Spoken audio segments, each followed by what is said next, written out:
नमस्कार मु सुश्री आपण मानक स्वागत करुँचे मो चैनल मो घर रोसई रे।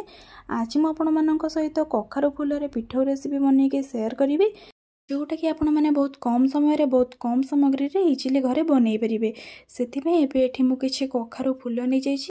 एबे तो वर्षा दिन चलछि जोथि कि बाड़ी बगीचा रे प्रायतः कखारु फूल समस्तंकर अवेलेबल थिबो, ता सहित मार्केट रे भी एटा मिल जाउछि।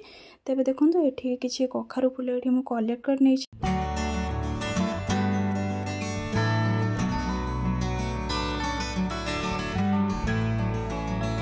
एबे सब कखारु फूल को नेकी भल से ताको धोईकी एबे मु रखी नेछि। एबे एठी किछि अरुआ चाउल मु नै जाइछि। आको पाखा पाखी मु 1 घंटा पूर्व चाउल को पानी रे बतुरई देइथिली। जेहेतु मु टिके अधिक चाउल नैछि सेति पई 1 घंटा बतुरैछि। आपण जदि कम चाउल नेबे आधा घंटा रे आपनकर चाउल बतुरी जिवो। आपण आपनकर पिठो अनुसार चाउल नेबे। जेहेतु मु अधिका फूल नैछि सेति पई मु टिके अधिक चाउल को बतुरैके रखी देइथिली। एबे एठी नै जाइछि बटा पई किछि सोरिष, किछि जीरा और किछि सुखिला लंका। प्रथम लंकार डेंफ गुड़ाक एमती मुझे छेंडे दूची। से किसी पानी देकी ताको एठी 10 ରୁ 15 मिनट पर्यंत मुझे बतुरवा छाड़ी नहीं। जीरा सोरिष सुखिला लंकार अल्प पानी देकी ताको किसी समय एमती बतुरी नहीं, जोटा कि आमर बाटिला समय बहुत स्मूथ पेस्ट बन से किसी समय बतुरवा छाड़ीदे। एबे देखो एबे गोटे ग्राइंडिंग जार रखि चाउल सहित किसी रसुण और किसी अदा को ये पकई नहीं। पूर्वर बतुरी रखि जीरा सोरिष और सुखिला लंका को एबे से मुझे जो पानी रे हमें बतुरई से पानी सहित आम ग्राइंडिंग करनवा। तेबे आपको ये भल से मुझे ग्राइंडिंग करके नहीं आसी। आपण मैंने देखिपे केते भल से आमर पेस्ट प्रस्तुत हो जाइए। एबे हम पिठौर बटा को ये आउ गोटे पात्र को मुझे ट्रांसफर कर दूचे। तेबे देखो केते भल से और केते बहलिया भाव में आमर ये बटाटी प्रस्तुत हो जाइए। एबे ग्राइंडर को धोईकी तेरे किसी पानी थिला ताको एबे मु दे दूचे। देखो एमती ही कंसिस्टेंसी रखिए, बेसी पतला भी करबा दरकार नहीं।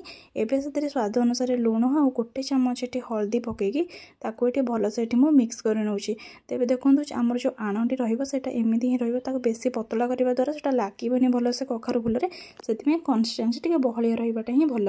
एबे पूर्व धोईकी रखि कखारु फूल ये मुझे नहीं तार पछरे डेंफटी को एमती छिंडे देवे। ता सहित पूरा एमती ही रहा किसी बाहरी करने दरकार नहीं। कखारु फूल को एमती ही रखिकी आम पिठौ बनइबा।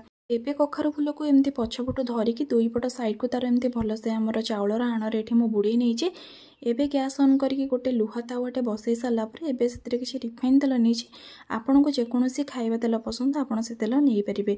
तेबे पिठौ को यही सेप्र आम से दे सारापर भल से गोटे पट साइड हो गलापर आम उल्टेकी आउ गोटे पट साइड को एमती भल से भाजी नवा। ये मु अधिका तेल नहीं, आपण मैंने चाहिए कम तेल नहीं पारे।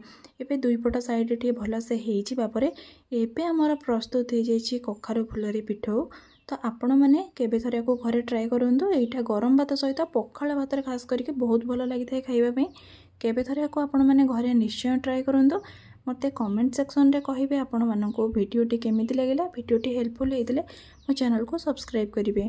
आउ आगो को आसथिबा वीडियो रो मोर नोटिफिकेशन सबुठु प्रथमे पाइबा पई हेले मो चैनल रो बेल आइकन को प्रेस करंतु।